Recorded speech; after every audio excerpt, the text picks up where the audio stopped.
Netanyahu ने बड़ी clarity के साथ ये बात की। उसने कहा जी मैं जोर देकर ये कहना चाहता हूं कि तुर्की की फौजें और कतर की फौजें ये हरगिज गजा में नहीं आएंगी, इन्हें नहीं आने दिया जाएगा। जबकि हैरत अंगेज तौर पे और बल्कि इसको तशवीशनाक भी आप कह सकते हैं कि नेतन्याहू को पाकिस्तानी फौज पे किसी किस्म का कोई एतराज नहीं है।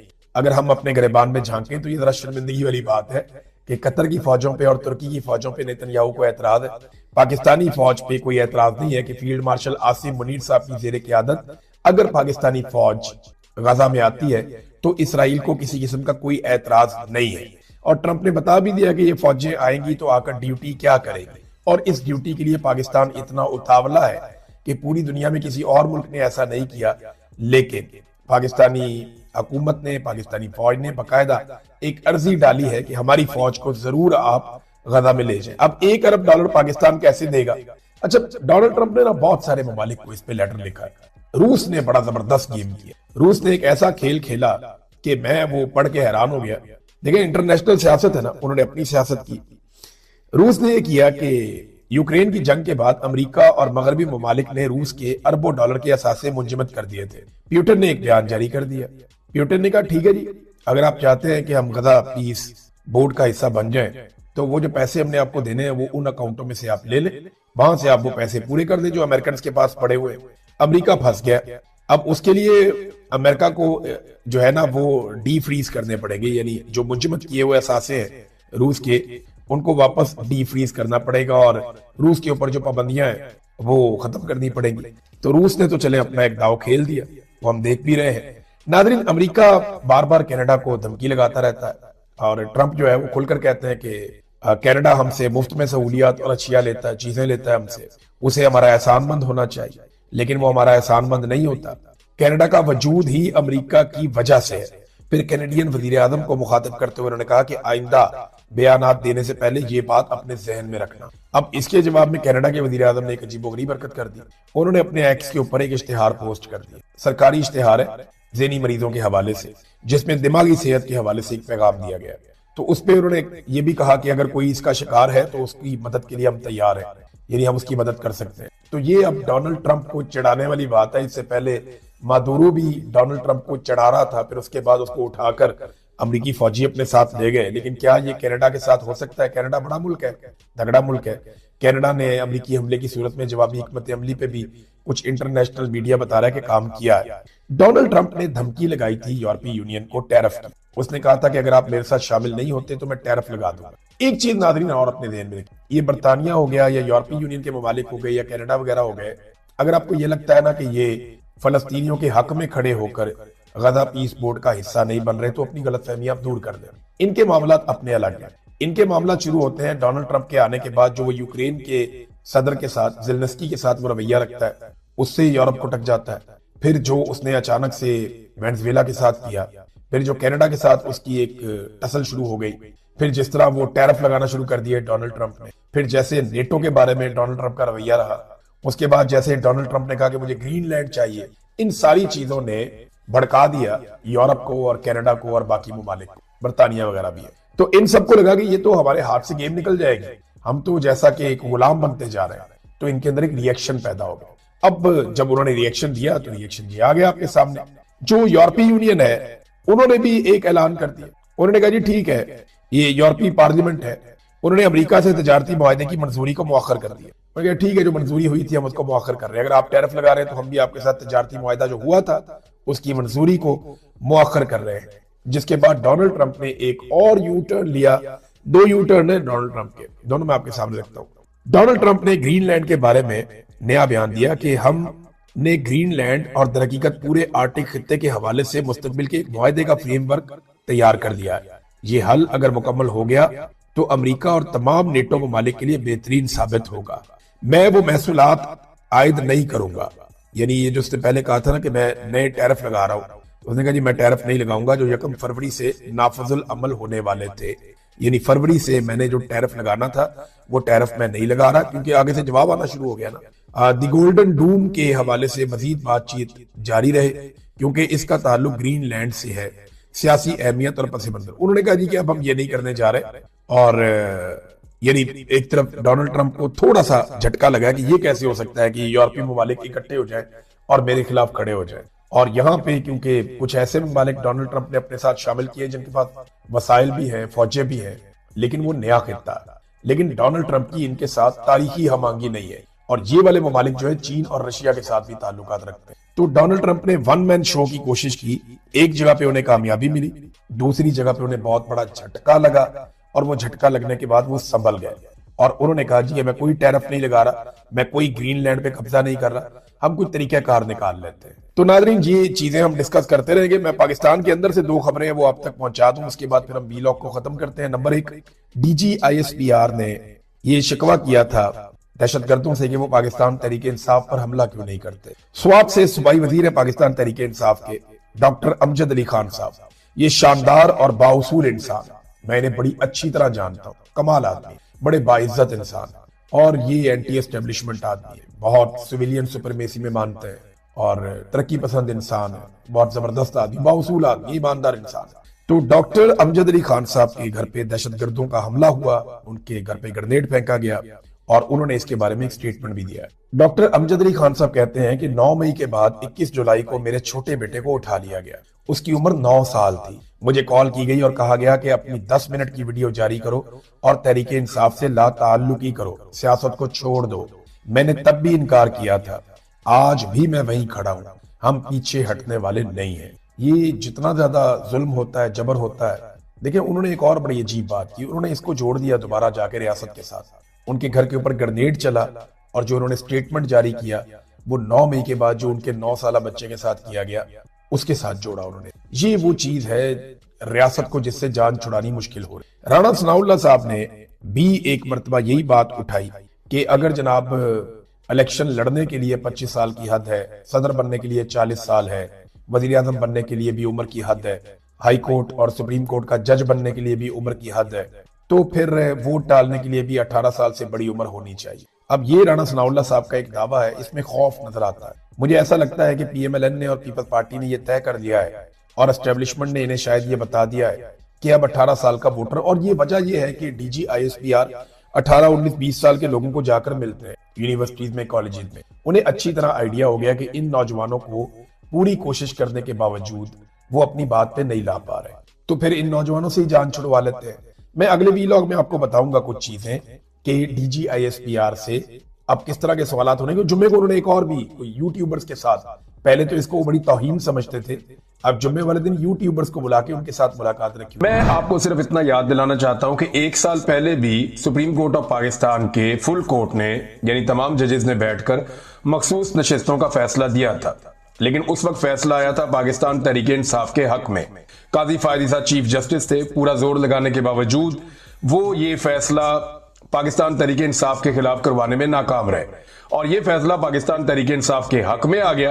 एस्टेब्लिशमेंट ने बड़ा जोर लगाया लेकिन इसके बावजूद आ गया, और फिर कुछ डाउट्स है, उन्होंने आकर टीवी चैनल्स पे बताया कि इलेक्शन कमीशन ऑफ पाकिस्तान इस फैसले पर अमल दरामद नहीं करेगा। उसकी वजह यह है कि एस्टेब्लिशमेंट नहीं चाहती कि इस फैसले पर अमल दरामद हो, क्योंकि मिलिट्री एस्टेब्लिशमेंट का फैसला था, लिहाजा अदालती फैसले पर अमल दरामद नहीं हुआ।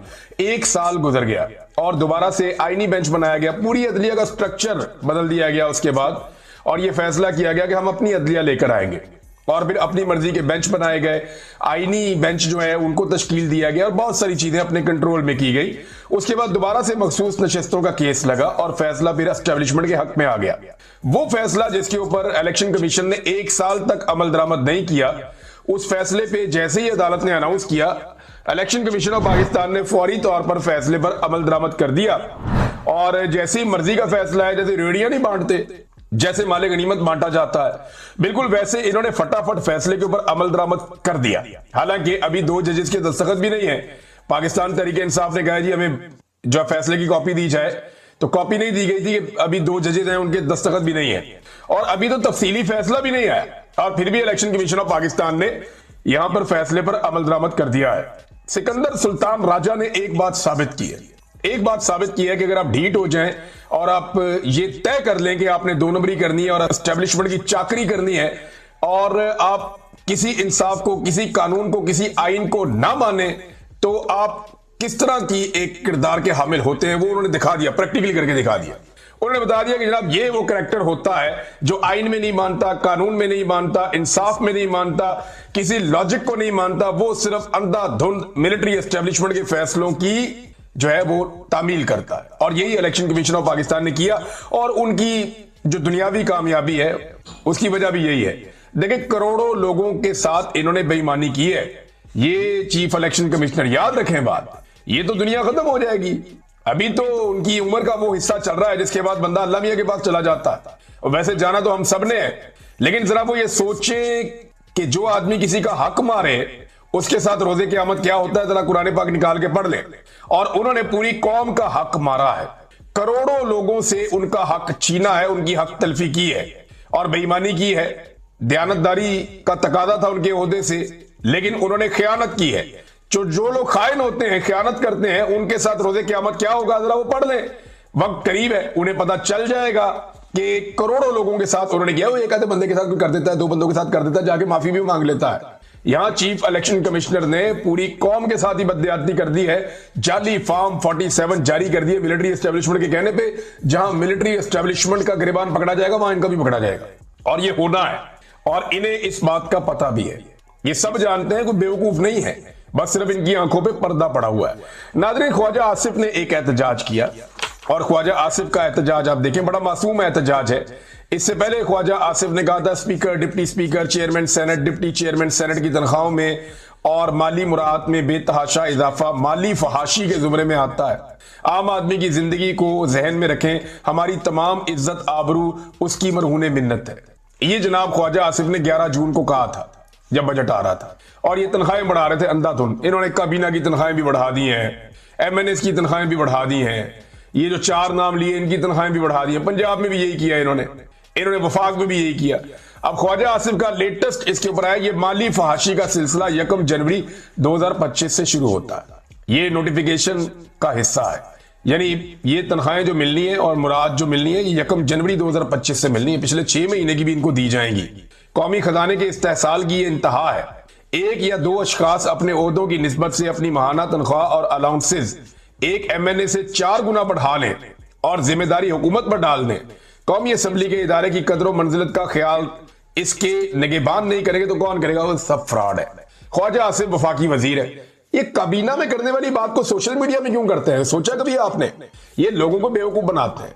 ये अपना रिकॉर्ड सीधा रखते हैं। जनाब मैं तो उस टाइम भी मना कर रहा सी ऐ ना करना। ये ख्वाजा आसिफ जो रिमके ये ट्वीट्स वगैरह करते रहते हैं ना, या स्टेटमेंट देते रहते हैं, ये इसलिए देते रहते हैं कि कल को इन्होंने जनरल आसिम मुनीर को भी बुरा भला कहना है। जैसे आजकल जनरल बाजवा को गालियां देते हैं, जनरल बाजवा के ऊपर सारे इल्जाम लगाते हैं कि जनरल बाजवा ने इतनी घटिया सियासत की कि हमने सारी जिंदगी कभी सोची भी नहीं। कल जनरल आसिम मुनीर के बारे में इन्होंने यही कहना है। और उस वक्त इन्होंने ये ट्वीट निकाल के देखे जब आसिम मुनीर था ना, तब भी हम ये बात कर रहे थे। ये बारीक वारदात डाल रहे ख्वाजा आसिफ। हालांकि ख्वाजा आसिफ को इस वक्त अपनी औकात का पता है, उनको आइडिया है। वो DGISPR, वो बेचारे जब टीवी के ऊपर आते हैं, किसी चैनल पे आते हैं, जनरल अहमद शरीफ, वो कहते हैं इंटरव्यू देते हुए कि दुहाइयां दे रहे होते हैं कि यार हमारा सियासत में कोई ताल्लुक नहीं है, फौज सियासत नहीं कर रही है, हमें सियासत और दीगर उमूर के अंदर मत घसीटो। वो ये तरले मिन्नत कर रहे होते हैं हर मीडिया के ऊपर बैठ के, जब भी उन्हें मौका मिलता है। वो बेचारा दिन रात में लगा के एक बयानियां बनाते हैं DGISPR, और उनका boss, big boss Khawaja Asif, यानी आईनी तौर पे बिग बॉस है, वैसे तो औकात एक अर्दली वाली है, सभी जानते हैं। तो ख्वाजा आसिफ अगले दिन सारा बयानिया वाड़ के रख देता है। ख्वाजा आसिफ साहब आते हैं जनाब, 2-4 टीवी चैनल को इंटरव्यू देते हैं, बाई डिजाइन आते हैं, एकदम नाजिल होते हैं। 2-4-5 बंदे इन्होंने रखे हुए, आके उनको इंटरव्यू दे देते हैं और इंटरव्यू देते हुए बताते हैं जनाब वो तो झूठ बोल रहे हैं DGISPR, उनका नाम नहीं लेते, जरूरत नहीं है ना। ये नहीं कहते कि वो झूठ बोल रहे हैं, लेकिन उनको झूठा साबित करके चले जाते हैं कि पाकिस्तान में कोई आईनी जमहूरियत नहीं है, फौज ही मिलजुल कर मुल्क चला रही है और ये एक हाइब्रिड निजाम है। ये ख्वाजा आसिफ आकर हर दूसरे दिन गवाही देकर चले जाते हैं। और फौज बेचारी अपना बयानिया बनाती है, ये अपना बयानिया उनका खराब कर देते हैं। मामला पता है क्या है? ये कल कला को अपने लिए मार्जिन रख रहे हैं कि जब नवाज शरीफ को दोबारा इनकलाबी होने का दौरा पड़ेगा तो उस वक्त क्या किया जाएगा, उस वक्त किस तरीके से खेल खेला जाएगा। अभी कुछ लोग ऐसी बातें कर रहे हैं कि शायद चौधरी निसार अली खान जो है वो कोई किरदार अदा करने वाले आने वाले दिनों में अपोजिशन और हुकूमत के बीच में। अब मुझे ऐसा लगता नहीं है, क्योंकि एस्टेब्लिशमेंट की नीयत कोई नहीं है। ये सारा कुछ हुकूमत ने नहीं करना, अपोजिशन ने नहीं करना। ये एस्टेब्लिशमेंट पे जब दबाव आएगा जब एस्टेब्लिशमेंट दबाव महसूस करेगी, जब एस्टेब्लिशमेंट अवाम के नरगे में आएगी और अवाम के काबू में आएगी, और एस्टेब्लिशमेंट, आप जितनी मर्जी गालियां दें सियासतदानों को कोई फर्क नहीं पड़ेगा, जब तक एस्टेब्लिशमेंट को आप नहीं पकड़ेंगे, एस्टेब्लिशमेंट को काबू नहीं करेंगे, तब तक कोई बातचीत नहीं होगी, तब तक इंसाफ नहीं होगा। जो मर्जी बंदा बीच में डाल ले।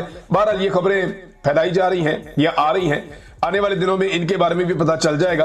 ख्वाजा आसिफ साहब जनाब रोजाना की बुनियाद पे बयानियां वाड़ के रख देते हैं, जो डीजीआई एसपीआर बेचारे बड़ी मुश्किल से बनाते हैं कि जनाब हमारा सियासत में ताल्लुक नहीं है। ख्वाजा आसिफ कहते हैं नहीं नहीं, सियासत तो कर ही ये रहे हैं, मुल्क को कंट्रोल भी यही कर रहे हैं, यहाँ पे हाइब्रिड निजाम जो है वो एक पूरा का पूरा लगा हुआ है। क्या खैबर पख्तूनख्वा हुकूमत खतरे में? ये एक बड़ा सवाल है, आजकल उठाया जा रहा है। क्या पाकिस्तान तहरीक इंसाफ एक नई तहरीक चला सकती है? एक और बड़ा सवाल है, ये भी आजकल उठाया जा रहा है। दोनों के जवाब मैं आपके सामने रख देता हूं। एक तो यह है कि खैबर पख्तूनख्वा हुकूमत को खतरा नहीं है, ये पाकिस्तान तहरीक इंसाफ कहती है। दावा उनका यह है कि हमारे पास जो एमपीएस है उनकी तादाद ज्यादा है और कोई फॉरवर्ड ब्लॉक अभी हमें बनता हुआ दिखाई नहीं दे रहा।